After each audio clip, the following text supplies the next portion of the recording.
श्री स्वामी समर्थ मैत्रिणींनो, आता लवकरच येत आहे 20 मार्च रोजी स्वामी प्रकट दिन. 21 दिवसांचे पारायण काळात उपवास करावा का? त्याचबरोबर 20 मार्च रोजी आहे स्वामी प्रकट दिन, ज्या दिवसाची आपण खूप आतुरतेने वाट बघत असतो. तो दिवस म्हणजेच स्वामी प्रकट दिन. त्यातील म्हणजे सर्वात आवडती स्वामींची सेवा म्हणजे स्वामी चरित्र सारामृत.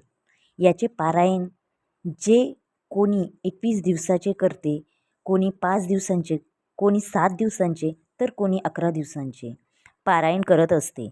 आता तुम्ही जर 21 दिवसांचे पारायण करणार असाल तर तुम्ही 28 फेब्रुवारी ते 21 मार्च या 21 दिवसांच्या काळात तुम्ही रोज एक पारायण याप्रमाणे 21 दिवसांचे पारायण करू शकता.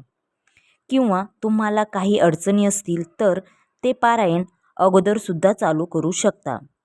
म्हणजेच 28 फेब्रुवारीच्या अगोदरसुद्धा तुम्ही ते पारायण चालू करू शकतात.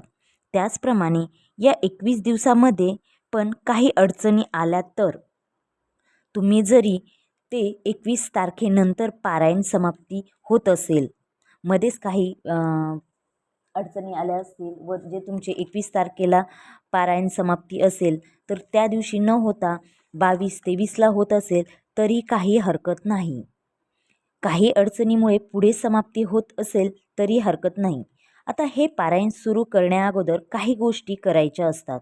आता हे जर पारायण तुम्ही संकल्पयुक्त पारायण करणार असाल तर सर्वप्रथम त्या दिवशी लवकर उठून स्नान करून स्वच्छ वस्त्र परिधान करून घ्यायचे आहेत.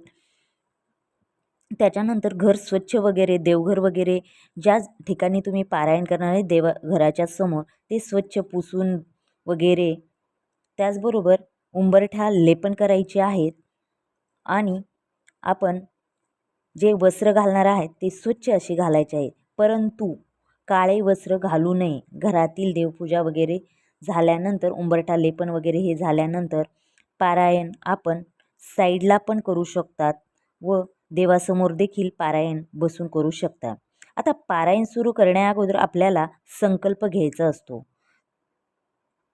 तो वाचन करण्या अगोदरच घ्यायचं आहे. संकल्प करताना आपण सर्वप्रथम डाव्या हाताने उजव्या हातामध्ये पाणी घ्यायचे आहे, हळदी कुंकू, फूल, अक्षदा घ्यायचे आहे व मनामध्ये कुलदेवीचे स्मरण करायचे आहे. आपले नाव गोत्र बोलायचे आहे व आपण कोणत्या इच्छेसाठी हे पारायण करत आहोत ती इच्छा बोलावी. त्याचबरोबर किती पारायण करणार आहात ते बोलावे व ते पाणी आपण तामणामध्ये सोडावे. अशा प्रकारे आपल्याला संकल्प घ्यायचा आहे. त्यानंतर हळदी कुंकू, अक्षदा, फूल वाहून ग्रंथाला नमस्कार करावा. सर्वप्रथम स्वामी स्तवन वाचावे व नंतर अध्याय वाचण्यास सुरुवात करावी. अध्याय झाल्यानंतर 11 माळी श्री स्वामी समर्थ, श्री स्वामी समर्थ जप करावा किंवा शक्य नसेल तर कमीत कमी 1 माळ का होईना जप करावा. त्याचबरोबर 11 वेळा तारक मंत्र म्हणायचा आहे. 11 वेळा शक्य नसेल तर लहान मुले असतील त्यांच्यामुळे करणे शक्य नसेल, परंतु तुम्ही 1 वेळा का होईना तारक मंत्र म्हणावा. त्याच्यानंतर आपण आरती करायची आहे, धूप दीप नैवेद्य अर्पण करायचा आहे व मुजरा करायचा आहे. जर तुम्हाला एकाच बैठकीत म्हणजेच एकाच वेळी 21 अध्याय वाचणे शक्य नसेल तर कसं काय करायचं बरं? तर तुम्ही सकाळी 7, दुपारी 7 व संध्याकाळी 7 अध्याय अशा प्रकारे आपण पारायण करू शकताय. काही महिलांना जर गुडघेदुखी असेल, काही ना काही आजार असेल, पण तुम्हाला वाचायचं आहे पारायण, मग तुम्ही खुर्चीवर बसून देखील वाचू शकता.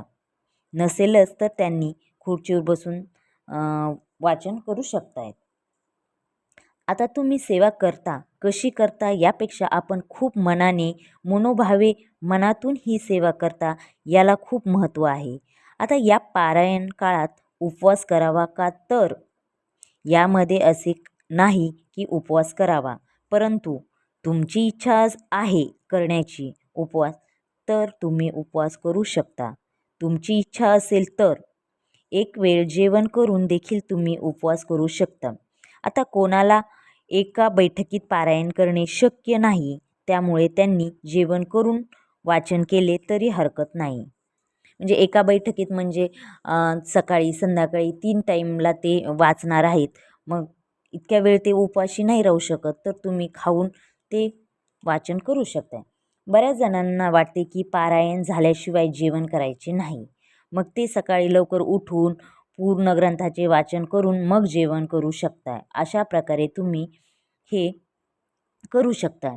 तुम्हाला उपवास करायचे असेल तर तसे करू शकता, नाही तर जेवण करून देखील ग्रंथ पठण करू शकता, नाही तर पारायण करून नंतर जेवणसुद्धा करू शकता. तुम्हाला जसे पटेल तशा पद्धतीने तुम्ही उपवास करू शकता.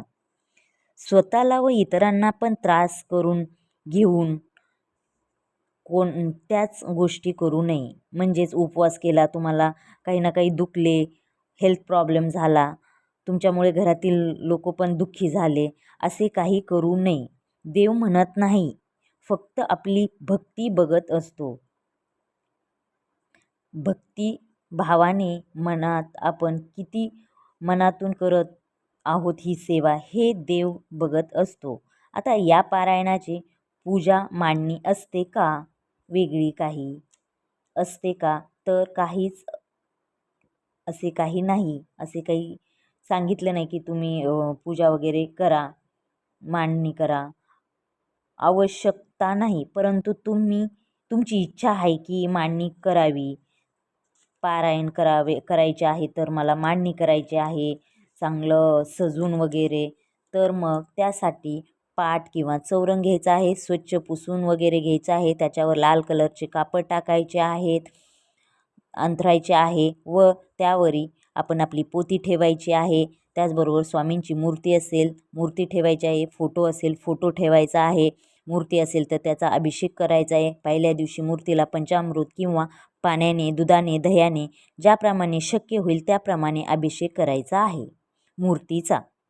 जर फोटो असेल तर फोटो स्वच्छ असा पुसायचा आहे.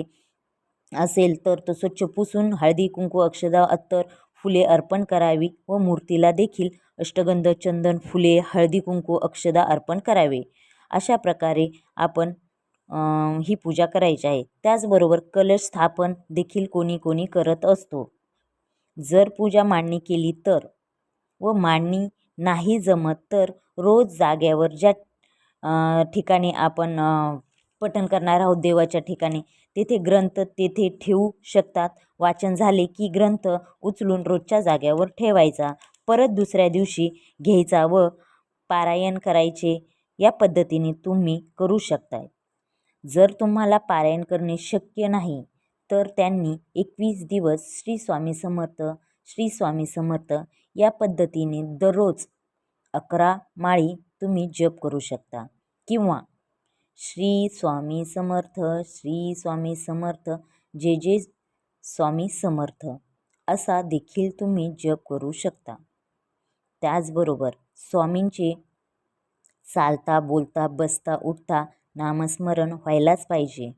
ज्यांना खरंच पारायण करणे शक्य नसेलच त्यांनी किमान 11 माळी रोज स्वामींचा जप करावा. श्री स्वामी समर्थ. तुम्ही 11 माळी लिखित नामजपसुद्धा करू शकताय.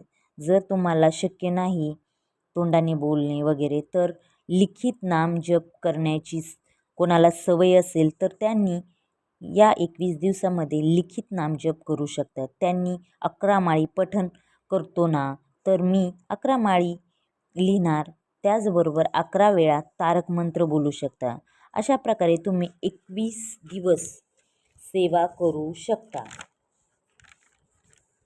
आता तुम्ही म्हणाल 21 दिवसच का करावी, 11 जास्त दिवस का नाही सेवा? मग स्वामी भक्तांना सांगायची गरज नाही की स्वामी प्रकट दिन किती महत्त्वाचा आहे, की 22 दिवस का नाही, तर तुमच्याकडून जेवढी 21 किंवा 22 किती पण व्हावी, सेवा होणे खूप महत्त्वाचे आहे. अशा प्रकारे आपण स्वामी भक्तांना प्रकट दिनानिमित्त जी माहिती दिलेली आहे ती तुम्हाला आवडली असेल तर नक्की माझ्या चॅनलला सबस्क्राईब करा, लाईक करा, शेअर करा आणि बेल आयकॉन बटन नक्की प्रेस करा नवीन अपडेट्ससाठी. आणि कॉमेंट्स बॉक्समध्ये लिहायला विसरू नका. श्री स्वामी समर्थ.